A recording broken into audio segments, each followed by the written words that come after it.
Salut les amis, réaction à chaud de la finale de Ligue des Champions, City et Inter.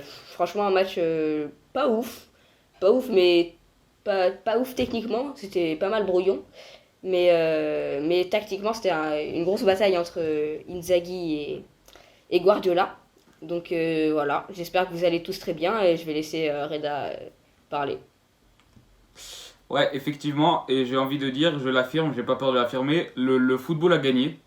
On a vu dernièrement sur les réseaux sociaux tous les anti-nouvelles richesses primaires s'insurger de l'apparition en finale de Ligue des Champions de City.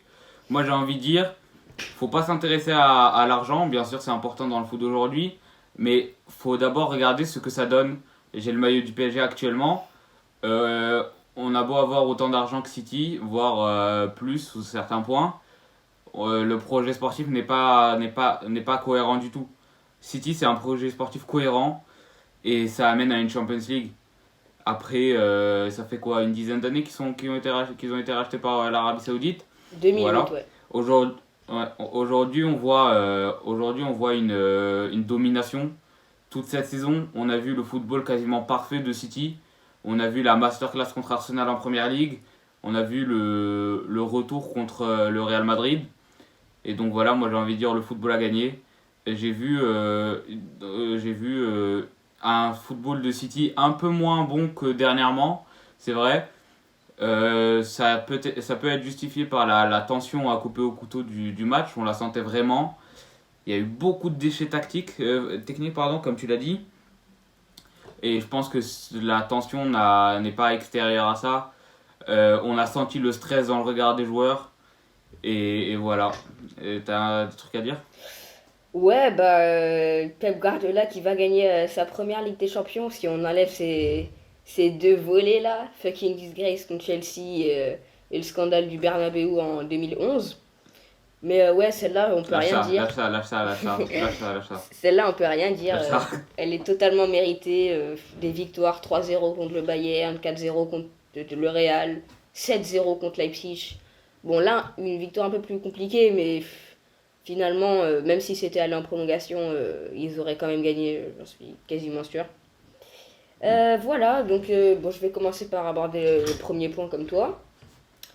Ce qui est le projet de City. Je ne vais pas parler tout de suite du match, on va parler de l'histoire de City depuis 2008, hein.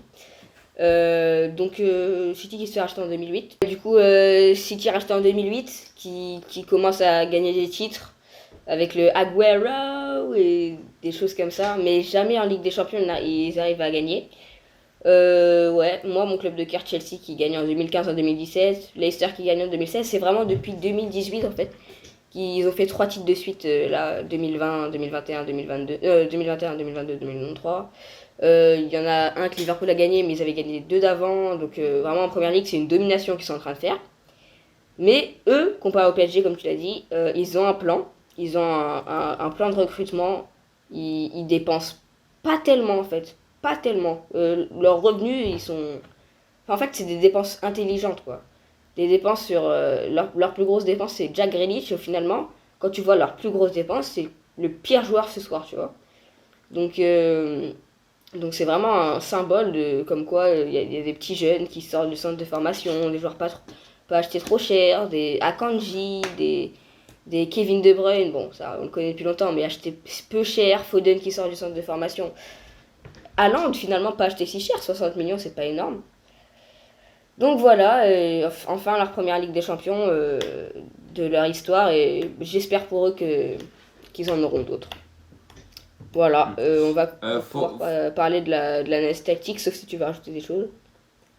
ouais, je vais juste rajouter quelque chose vite fait, parce que bon, la vidéo c'est pas City versus PSG. Mais la différence fondamentale entre City et le PSG, c'est que le propriétaire de City n'est absolument pas influent dans la décision des joueurs. Chez City, le coach est tout en haut de la hiérarchie comparé au PSG où on voit les coachs se succéder encore et encore et encore. Là, Galtier vient d'être viré. Ouais, C'est ça la plus grande différence.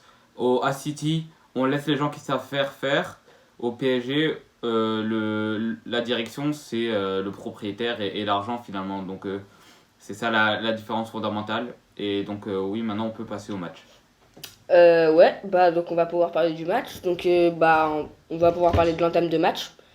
Entame de match un peu tranquille, les deux équipes qui s'observent. Normal, c'est une finale de Ligue des Champions. On s'attendait à un match très fermé avec l'Inter qui part pas tant que ça le bus, qui fait un pressing en fait, mais un pressing dans leur moitié de terrain.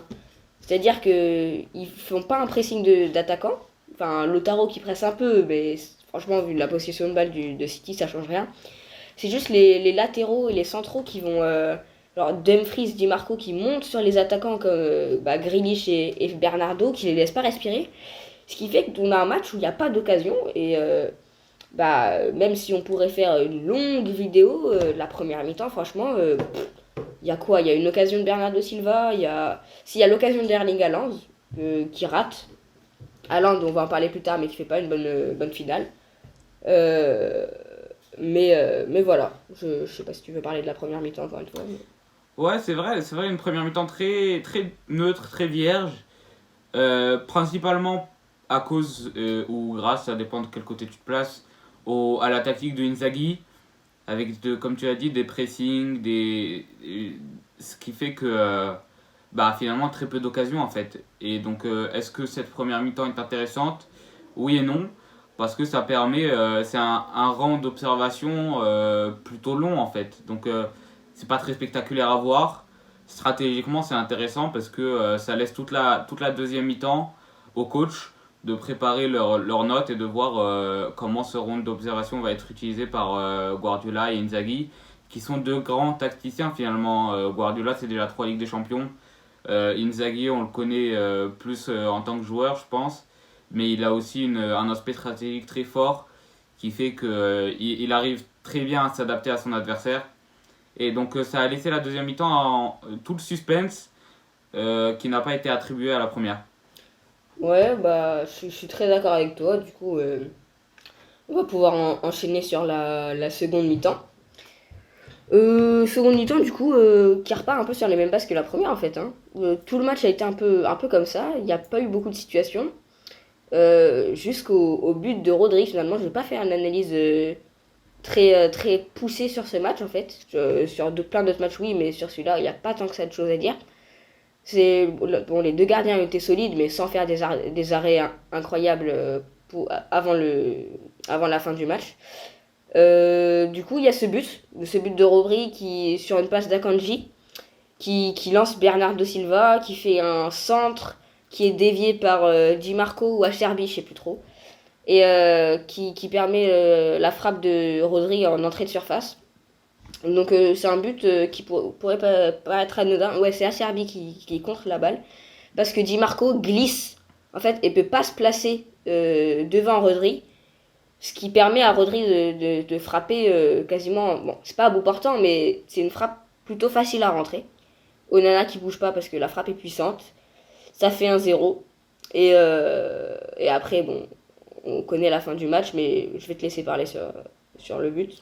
Ouais, je vais parler vite fait sur la frappe. Je sais pas si tu as remarqué à quel point l'effet rase, je sais plus quel défenseur était là ou quel joueur était là, tu vois, il la rase vraiment.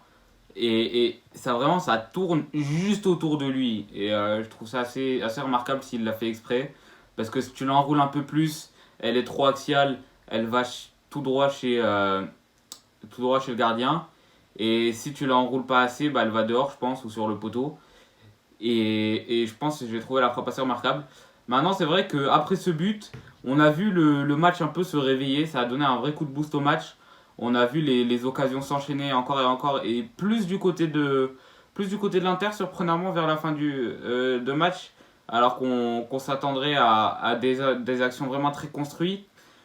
Finalement, l'Inter a vraiment bombardé la surface Citizen. Et vraiment, c'était très intéressant. Et là, on a vu le manque d'un vrai buteur, Lukaku. T'en parlais dans ta dernière vidéo Mercato en disant putain, j'aimerais bien que les 100 millions ils soient rentabilisés. Je le veux plus. Je pense pas, Johan. Je pense pas, Johan. Je veux plus, c'est bon. Ça y est, ramenez-moi Kane, ramenez-moi Osimhen, ramenez-moi quelqu'un que vous voulez, je m'en fous, frère. Lautaro, allez, Lautaro, pourquoi pas.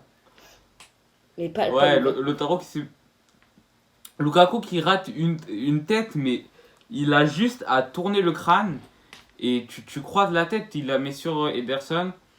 Et de l'autre côté, c'est pas mieux parce qu'on a vu Erling Haaland, je vais ouvrir son dossier, qui fait un match, mais fantomatique.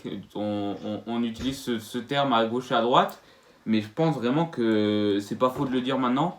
Il a fait une rencontre vraiment désastreuse. Ouais, bon, je peux parler d'Haaland. Moi, je suis le premier à défendre Haaland. Il a fait un mauvais match, c'est vrai. Maintenant, les haters pleurent, les haters crient, mais je réclame son ballon d'or et j'espère qu'il l'aura. Euh, non, Haaland qui fait un mauvais match, mais Grealish fait un mauvais match aussi. Bernard ne fait pas un si bon match. En fait, les deux équipes n'ont pas fait des grosses performances, en fait. C'est un match où... En fait, le pressing de l'Inter a vraiment été très efficace pour neutraliser les Citizens, les Sky Blues. Mm. Et c'est là qu'on se rend compte, en fait, on avait une équipe qui était extrêmement forte à l'arrivée. On a vu Gareth Bale qui avait, ironiquement ou pas, prédit 5-0. Après, je pense que on peut parler d'une grande défense de la part de Manchester City, de l'Inter, qui a quasiment neutralisé tous les points forts de City. Après, je pense que la blessure de Kevin De Bruyne à la demi-heure de jeu n'est pas étrangère à la complication du match par la suite. Mais voilà, c'est comme ça, c'est les va-et-vient d'un match. Ouais, bon, on a à peu près parlé de tout. Il y a eu l'occasion de Lukaku à la fin qui rate. Bon, t'en as parlé, je vais pas revenir dessus. Il y a eu la barre sur la tête lobée de Di Marco qui trompe le gardien. Le gardien n'était pas dessus, ça touche la barre. C'est vraiment dommage. Après, peut-être il y avait un hors-jeu, peut-être que j'avais vu. Bon, on sait pas trop. Bref, des occasions ratées en fin de match. Après, il y a une tête. Ouais, après, il y a une tête de. Je sais plus qui, il me semble, Di Marco, qui passe. Qui heurte Lukaku en fait. Lukaku bloque la tête. Ah ouais, ouais, si. Sur cette occasion, honnêtement, je lui en veux pas parce que c'est très dur de prédire le rebond de la balle. Ouais. Il n'a pas eu le temps de s'écarter. C'est triste, mais c'est comme ça. Mm. Voilà. Ouais, voilà, donc beaucoup d'occasions ratées en fin de match, mais bon, City a su bien défendre quand il fallait, ils ont bien attaqué au début, enfin pas tellement bien attaqué, mais ils ont marqué finalement, c'est ça le but du football. Donc voilà, c'était notre petite réaction à chaud.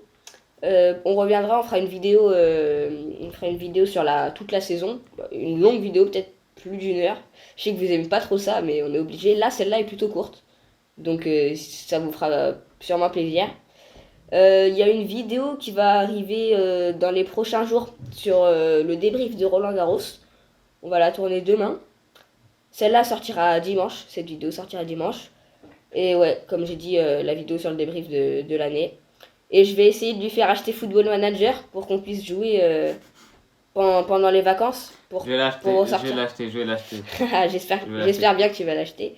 Pour qu'on puisse jouer pendant les vacances pour vous donner du contenu comme il n'y a pas trop de foot. Mais on se débrouillera pour vous montrer des vidéos. En tout cas, j'espère que vous avez passé un agréable moment.